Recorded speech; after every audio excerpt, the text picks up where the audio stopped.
हर हर महादेव भक्तों, आप लोगों का मेरी यूट्यूब चैनल में स्वागत है। भगवान शिव और माता पार्वती की कृपा आप लोगों पे हमेशा बनी रहे। भगवान शिव ने बताया मनुष्यों का भाग कैसे तय होता है। आखिरकार मनुष्यों के भाग को कैसे तय किया जाता है, तो चलिए मैं आपको इस वीडियो के माध्यम से बताती हूँ।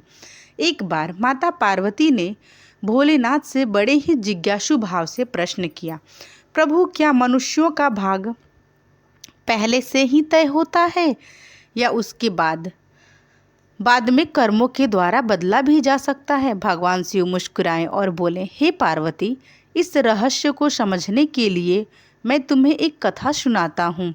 उसे ध्यान से सुनो क्योंकि उत्तर उसमें ही छिपा है। दोस्तों, आगे बढ़ने से पहले आपसे एक छोटा सा अनुरोध है। इस कथा को ध्यान से सुनिएगा, महसूस कीजिएगा और अगर आप सच्चे शिव भक्त हैं तो कमेंट में हर हर महादेव जरूर लिखिएगा, क्योंकि यह सिर्फ कथा ही नहीं, यह काल, कर्म और भाग्य का वह चक्र है जिसमें हम सभी बंधे हुए हैं। भगवान शिव आगे कहते हैं, मैं ही आदि हूँ और मैं ही अंत हूँ। मृत्यु मेरे बिना अधूरी है क्योंकि मैं ही उसका अधिपति हूँ।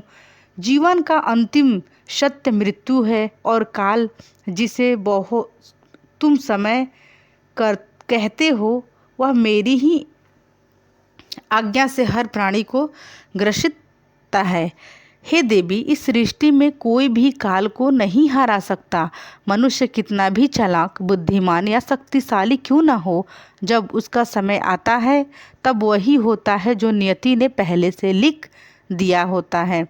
समय, स्थान और परिस्थिति, ये तीनों मिलकर भाग्य को मूर्त रूप देते हैं और जो होना है वो होकर ही रहता है। देवी पार्वती, एक बार की बात है, पृथ्वी लोक पर एक अत्यंत तेजस्वी और धर्मनिष्ठ राजा राज्य करते थे, जिनका नाम था भागीरथ। वे न केवल पराक्रमी और न्यायप्रिय थे, बल्कि वह विद्या, विनय और प्रजा पालन में भी अद्वितीय थे। उनकी प्रजा उन्हें अपने पिता के समान मानती थी और वे स्वयं प्रजा को संतान के समान स्नेह देते थे। राजा भागीरथ का एक विशेष नियम था कि प्रत्येक रात्रि वे वेश्या बदलकर नगर भ्रमण करते थे। वो अपने वेश को बदलकर अपने नगर में जाते थे ताकि जनता के सुख दुख को नज़दीक से समझ सकें। एक ऐसी ही रात जब गगन में तारे मंद पड़ने लगे और अमृत बेला का स्पर्श वातावरण में घुलने लगा, राजा भ्रमण करते हुए नगर के अंतिम परिक्रमा मार्ग की ओर बढ़े। उसी मार्ग के किनारे पर एक घना जंगल आरंभ होता था। तभी उनकी दृष्टि एक नवयुवक लकड़हारे पर पड़ी, जो कंधे पर कुल्हाड़ी लिए जंगल की ओर बढ़ रहा था। वह एक ऊंचे वृक्ष पर चढ़कर लकड़ी काटने लगा था कि तभी अचानक जंगल की नीरवता को चीरता हुआ एक विशाल और भयानक रीछ यानी भालू दौड़ता हुआ वहां पहुंचा। यह देखकर राजा एक पेड़ के पीछे चुपचाप छिप गया, लेकिन राजा ने देखा कि वो भालू उसी वृक्ष पे चढ़ने लगा जिस पर वो नौजवान लकड़हारा लकड़ी काटने के लिए चढ़ा था। उस भालू को पेड़ पर इतनी तेजी से चढ़ते देखते हुए राजा आश्चर्यचकित रह गया। उन्होंने सोचा, यह कैसे संभव है? इतना भारी भड़कम प्राणी वृक्ष पर कैसे चढ़ सकता है? क्योंकि सामान्य भालू कभी वृक्ष पर नहीं चढ़ता, लेकिन यह तो किसी अद्भुत शक्ति से चढ़ रहा था। उधर जब उस नौजवान लकड़हारे ने भालू को अपनी ओर तेजी से आते देखा तो वह डर के मारे उसके हाथ पांव फूल गए। भय से कांपता हुआ उसके हाथ से वृक्ष की टहनी छूट गई और वह धड़ाम से जमीन पर गिर पड़ा। जैसे ही वह गिरा, उसी क्षण उसके प्राण पखेरु उड़ गए। अब जब वो भयानक भालू पेड़ के नीचे उतरा तो अचानक वो देखते ही देखते एक सुंदर स्त्री का रूप धारण कर गया और पास ही स्थित एक कुएं के पास जाकर बैठ गया, मानो वो किसी का इंतजार कर रही हो। राजा भागीरथ यह सब देखकर भीतर तक हिल गए थे। उन्हें अपनी आंखों पर विश्वास नहीं हो रहा था। उनकी सारी थकान, सारा आलस्य और नींद एक क्षण में उड़ गई, क्योंकि उन्होंने अपनी आंखों से देखा था कि कैसे वो भयानक प्राणी एक स्त्री में बदल गया। अब उनका मस्तिष्क अनेक प्रश्नों से घिर चुका था।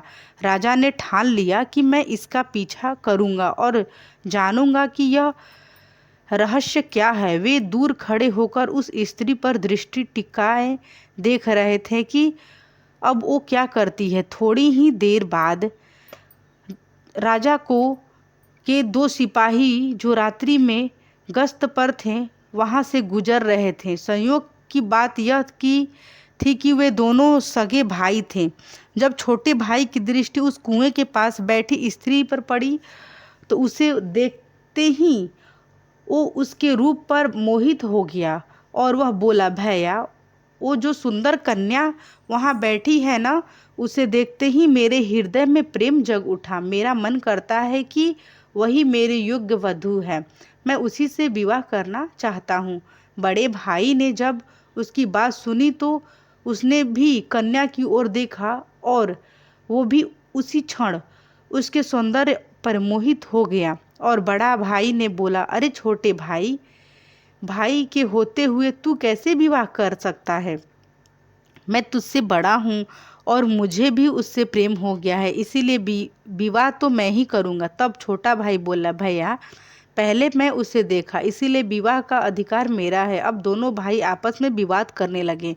तभी बड़े भाई ने समझदारी दिखाते हुए कहा, व्यर्थ की झगड़ रहे हैं, क्यों ना हम इस कन्या से पूछ ले कि वो हम दोनों में से किससे पसंद करती है। वो जिससे विवाह करना चाहे हम दोनों उसे स्वीकार कर लेंगे। यह निर्णय लेकर दोनों भाई उस सुंदर कन्या के पास पहुँचे। बड़े भाई ने पूछा, हे सुंदरी, आप कौन हो और यहाँ पर क्या कर रही हो? तब उसके पूछने पर वो स्त्री मधुर स्वर में बोली, मेरा नाम रूपा है, मैं पास ही के गांव में रहती हूँ। मैं अपने पति की तलाश में इस जंगल में भटक रही हूँ। फिर छोटा भाई बोला, क्या हुआ है, हमें बताओ, तुम्हारा पति कहाँ है? हम दोनों मिलकर उसे खोज में तुम्हारी मदद करेंगे। तब रूपा ने हल्की सी मुस्कान के साथ शर्माते हुए कहा, अरे भाई, अभी तो मैं कुंवारी हूँ। मैं एक योग्य वर की तलाश में निकली हूँ और इस संसार में मेरा कोई नहीं। एक माँ थी, वो भी कुछ ही दिन पहले चल बसी। इस पर छोटा भाई उत्साहित होकर बोला, वाह, कितने सुंदर संयोग है। हम दोनों भाई भी अविवाहित हैं। यदि तुम चाहो तो हम दोनों में से किसी से विवाह कर सकती हो। तब मुस्कुराते हुए उस लड़की ने कहा, मुझे तो आप दोनों ही पसंद है। आप ही तय कर लो कि मैं किसके साथ विवाह करूं। तब बड़े भाई ने कहा, हम दोनों भी इसी उलझन के साथ तुम्हारे पास आए हैं, अब क्या करें? तब लड़की बोली, तो ठीक है, इसका निर्णय मैं ही कर देती हूँ। मैं तुम दोनों में से एक से विवाह करूँगी, लेकिन मेरी एक शर्त है। दोनों भाई एक साथ बोले, बोलो, हमें क्या करना है? तब वो कुंवारी लड़की बोली, तुम दोनों में से जो भी अधिक बहादुर और शक्तिशाली होगा, मैं उसी से विवाह करूँगी। इतना सुनते ही दोनों भाई स्वयं को एक दूसरे से श्रेष्ठ और बलवान सिद्ध करने की इच्छा से आपस में युद्ध करने लगे। लड़ते लड़ते उन्होंने अपनी तलवार निकाली और फिर छोटे भाई ने बड़े भाई के पेट में तलवार घुसा दी और वही बड़े भाई ने भी पलटवार करते हुए छोटे भाई का गला काट दिया। इस प्रकार तड़प तड़प कर दोनों भाइयों ने अपने ही हाथों से प्राण गंवा दिए। तभी वह लड़की जोर से हंसने लगी और वहां से उठकर घने जंगल की ओर चल दी। वहीं दूसरी ओर राजा को एक और गहन सदमा लगा। उन्होंने सोचा, इस स्त्री ने क्या कर दिया? यह तो कोई छलवा थी। अब यह आगे क्या करेगी, मुझे देखना चाहिए। ऐसा सोचकर राजा भी कुछ दूरी बनाकर गुप्त रूप में उसके पीछे चल दिए। मित्रों, अब सूर्य भगवान पूरी तरह से उदय हो चुके थे, किंतु राजा भागीरथ एक वृक्ष के पीछे पर चढ़े और फिर एक सुंदर कन्या के रूप में बदल जाने वाले विचित्र घटना को अपनी आंखों से देखकर भीतर तक हिल चुके थे। अब उन्हें न भूख का ध्यान था, ना ही प्यास का, ना ही राजपाट का। उन्हें तो केवल उस रहस्यमयी लड़की के विषय में जानने की तीव्र जिज्ञासा थी। राजा उस सुंदर स्त्री का पीछा करते हुए सावधानी पूर्वक लगभग 2 कोस दूर तक आ गए। अब आगे जो हुआ उसने राजा के आश्चर्य की सभी सीमाएं तोड़ दी, क्योंकि देखते ही देखते वह ही स्त्री अब फिर अपना रूप बदलकर एक जहरीली नाग में बदल गई और वो नाग बहुत तेजी से रेंगता हुआ आगे बढ़ने लगा। कुछ ही दूर एक नदी बह रही थी। वो नाग नदी के किनारे पहुंचा और राजा की आंखों के सामने ही नदी में कूद पड़ा। नदी में एक नाव चल रही थी जिसमें 10 लोग सवार थे। वो नाग उसी नाव की ओर बढ़ा। राजा भागीरथ किनारे खड़े होकर यह सब देख रहे थे। नाग ने नाव में कूदते ही उसमें अफरा तबाही मचा दी। लोग डर के मारे अपनी जान बचाने के लिए नाव से पानी में कूदने लगे। इस भागदौड़ में नाव भी पलट गई और जो लोग तैरना जानते थे वे किसी तरह नदी से बाहर निकल आए, लेकिन जो तैरना नहीं जानते थे वे डूबकर अपनी जान गंवा बैठे। थोड़ी ही देर बाद वो नाग नदी से बाहर निकला और किनारे किनारे आगे बढ़ने लगा। राजा भागीरथ उसका पीछा करते रहे। फिर कुछ दूर जाने पर राजा को एक और आश्चर्य हुआ। वो नाग अब एक बार फिर अपना रूप बदल चुका था। अब वह एक वृद्ध गरीब ब्राह्मण के वेश में था।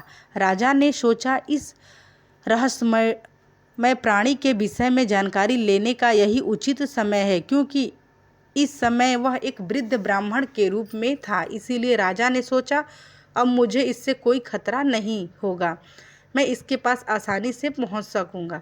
यही सोचकर राजा शीघ्रता से उस रहस्यमयी ब्राह्मण की ओर बढ़ने लगा। राजा तो उसके छलावे और रहस्यमयी चालों का पहले से ही पीछा कर रहे थे। अब वह तेज कदमों से चलते हुए उस ब्राह्मण के पास पहुंचे। उन्होंने हाथ जोड़कर विनम्रता से प्रणाम किया। उस वृद्ध ब्राह्मण ने भी हाथ उठाकर अभिवादन स्वीकार किया और उन्हें आशीर्वाद दिया। तब राजा ने समीप जाकर पूछा, हे ब्राह्मण देव, आप कौन हैं? तब वह उस ब्राह्मण ने बड़े आश्चर्य के साथ उत्तर दिया, क्या तुम्हें दिखाई नहीं देता? मैं एक ब्राह्मण हूँ और साथ ही एक वैद्य भी। अभी मुझे बहुत शीघ्रता से राजमहल पहुँचना है, क्योंकि वहाँ के राजा संकट में हैं और उन्हें एक कुशल वैद्य की आवश्यकता है। उस ब्राह्मण की बात सुनकर राजा स्तंभ रह गए। उनका शरीर पसीने से भीग गया। अब उनका धैर्य टूटने लगा। भगवान शिव माता पार्वती से कहते हैं, हे देवी, ऐसा क्यों न हो, क्योंकि हर मनुष्य अपनी मृत्यु से डरता है और जब मृत्यु उसके सामने खड़ी होकर उससे बात कर रही हो तो भय तो होगा ही। राजा अब अत्यंत डर चुके थे, किंतु उन्होंने साहस जुटाया और दृढ़ स्वर में बोले, हे विप्र, तो सत्य कहिए, ऐसे झूठ बोलना ब्राह्मण को शोभा नहीं देता। इसके लिए आपको दंड भी मिल सकता है, यहाँ तक कि सूली पर भी चढ़ाया जा सकता है। और हाँ, मैं आपको बताना चाहता हूँ कि यहाँ के राजा मेरे मित्र हैं और वे पूर्णतः स्वस्थ हैं। यह सुनकर ब्राह्मण मंद मुस्कान के साथ बोला, मैं सब जानता हूँ, तू व्यर्थ मेरा समय नष्ट कर रहे हो। मैं जो भी हूँ उससे तुम्हें क्या लेना देना, तुम अपने काम से काम रखो। राजा ने अब अपनी आवाज़ ऊंची करते हुए कहा, हे ब्राह्मण, आप पुनः असत्य बोल रहे हो। आप ब्राह्मण नहीं हैं। आप वो नहीं जो मुझे प्रतीत हो रहा है। जब तक मैं सच्चाई नहीं जान लेता तब तक मैं आपका पीछा नहीं छोड़ सकता। आपको सच बताना ही पड़ेगा। फिर से मंद मुस्कान के साथ वो ब्राह्मण बोला, हे युवक, मैं एक ब्राह्मण ही हूँ, मुझे जाने दो, नहीं तो यहाँ के राजा की मृत्यु का कारण तुम बनोगे और इसका पछतावा तुम्हारे जीवन भर रहेगा। ब्राह्मण के मुख से ऐसी बातें सुनकर राजा को क्रोध आ गया। उन्होंने अपनी गुप्त तलवार निकाल ली और बोले, अब आप झूठ नहीं बोल सकते। मैं तब से आपका पीछा कर रहा हूँ जब आप एक रीछ यानी कि भालू का रूप धारण किए थे। आप उस युवक लकड़हारे को मार डाला, फिर एक सुंदर स्त्री बनकर 2 सिपाही भाइयों को एक दूसरे के हाथों मरवा दिया।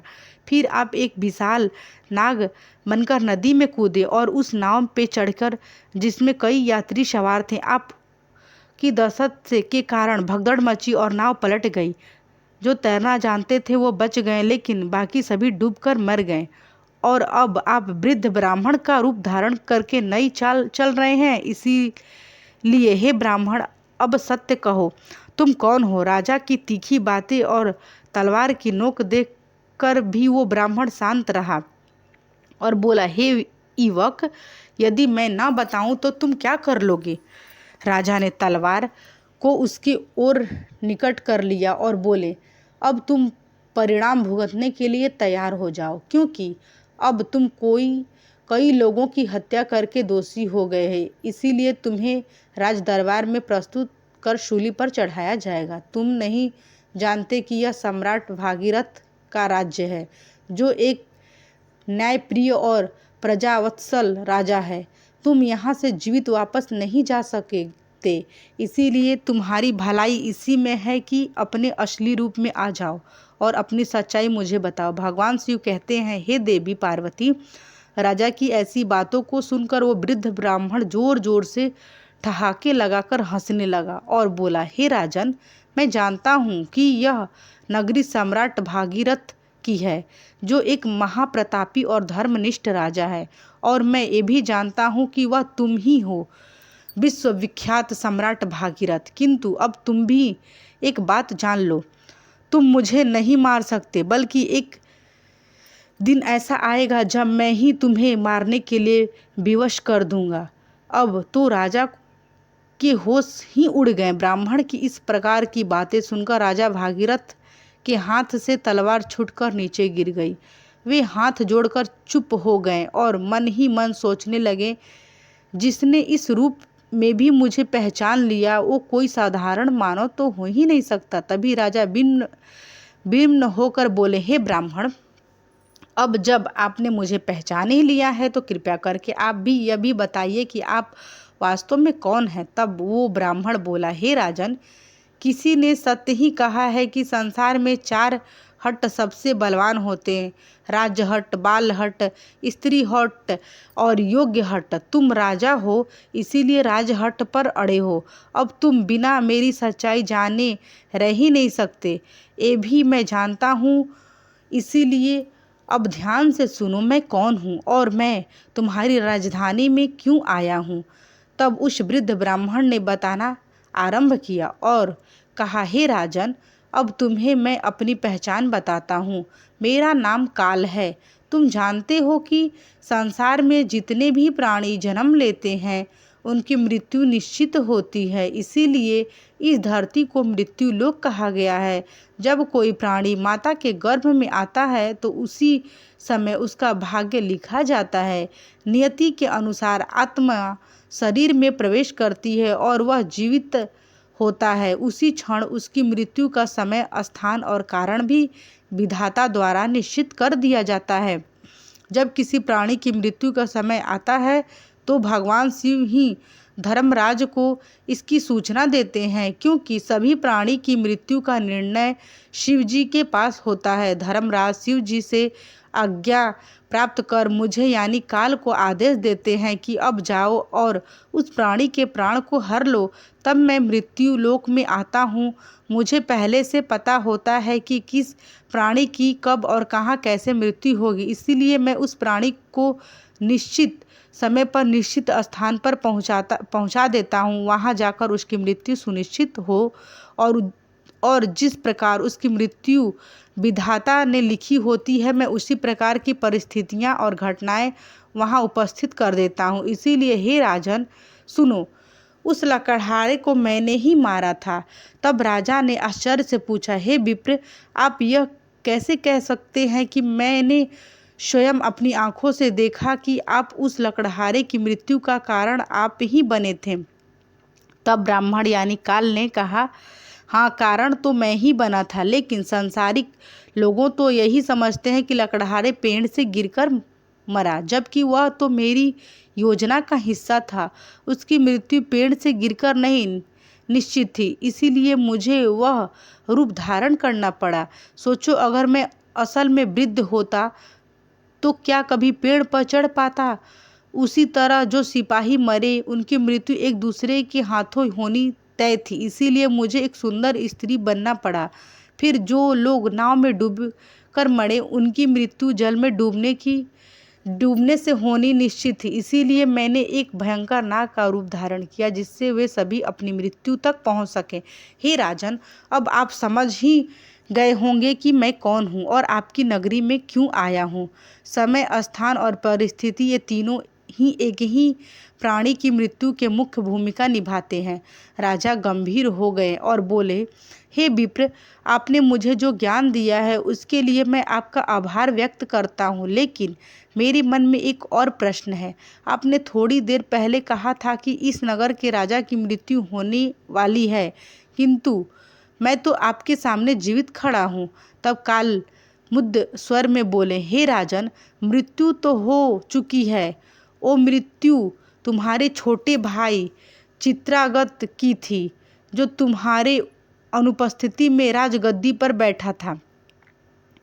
शत्रु राज्य के एक गुप्तचर ने उस पर वाण चला दिया, और क्योंकि तुम्हारे राज्य के नियमों के अनुसार तुम्हारी अनुपस्थिति में वही राजा माना जाता है जो गद्दी पर बैठा हो, इसीलिए मृत्यु राजा की ही मानी गई और तुम यहाँ मेरे साथ व्यर्थ ही उलझनों में पड़े हो।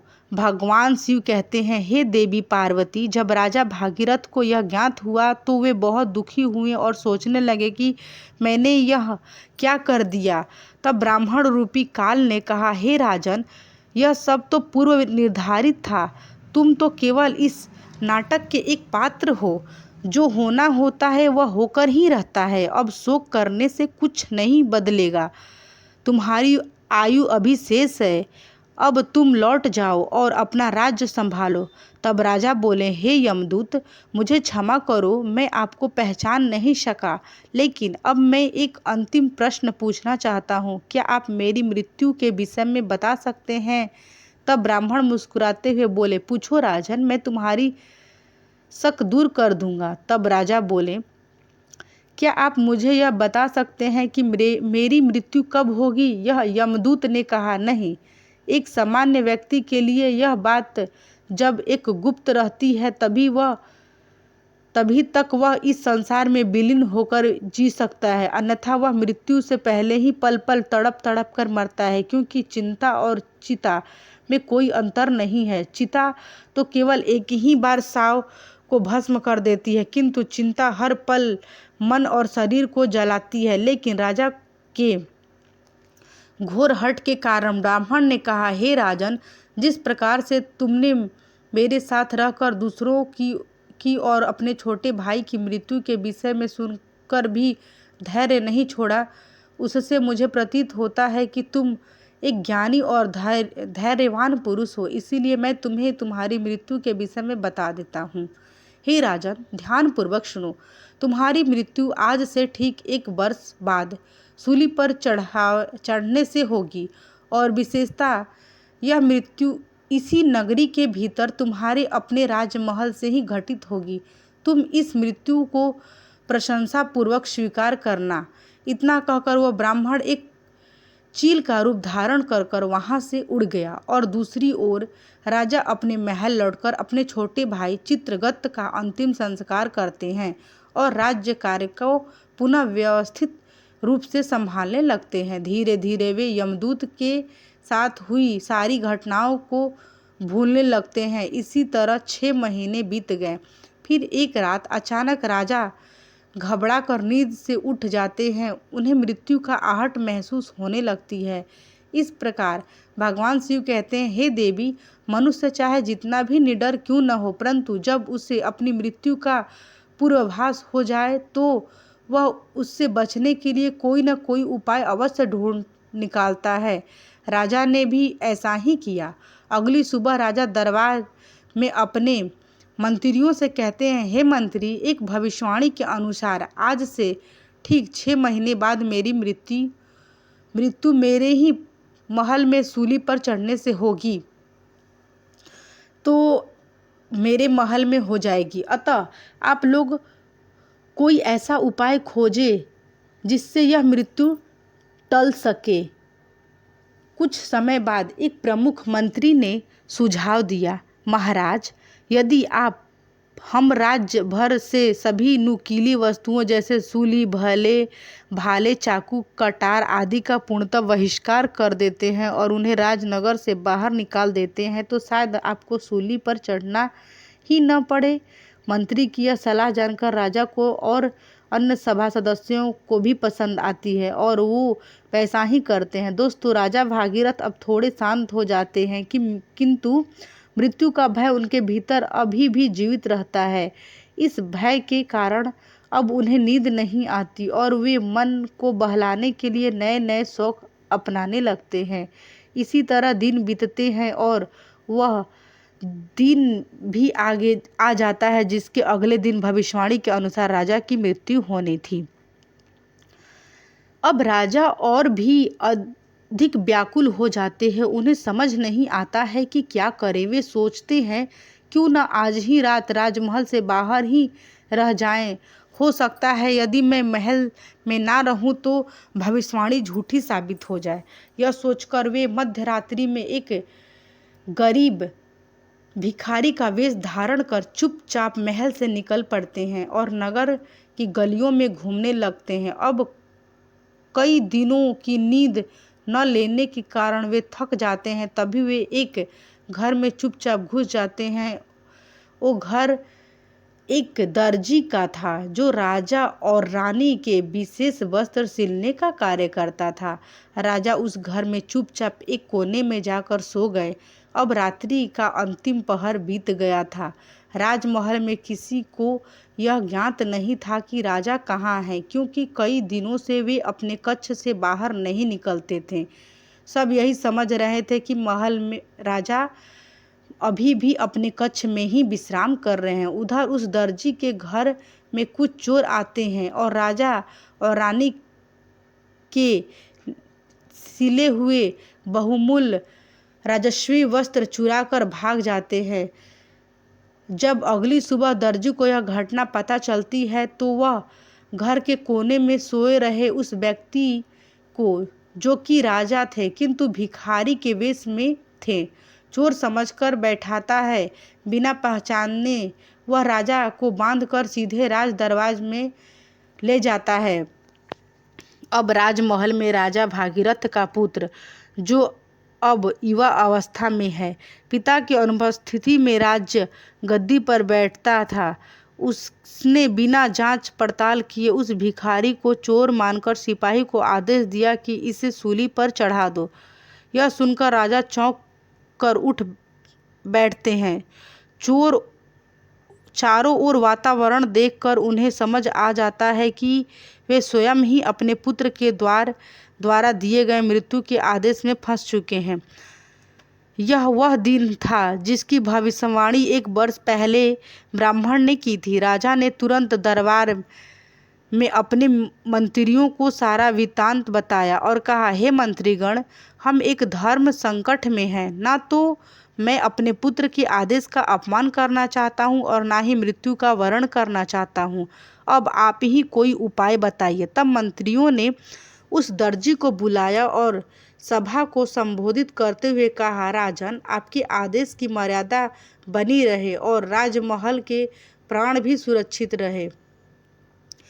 इसके लिए हम इन्हें सूली के स्थान पर एक सुई की नोक पर बैठा देते हैं। इससे आदेश की पूर्ति भी होगी और किसी की मृत्यु भी नहीं होगी।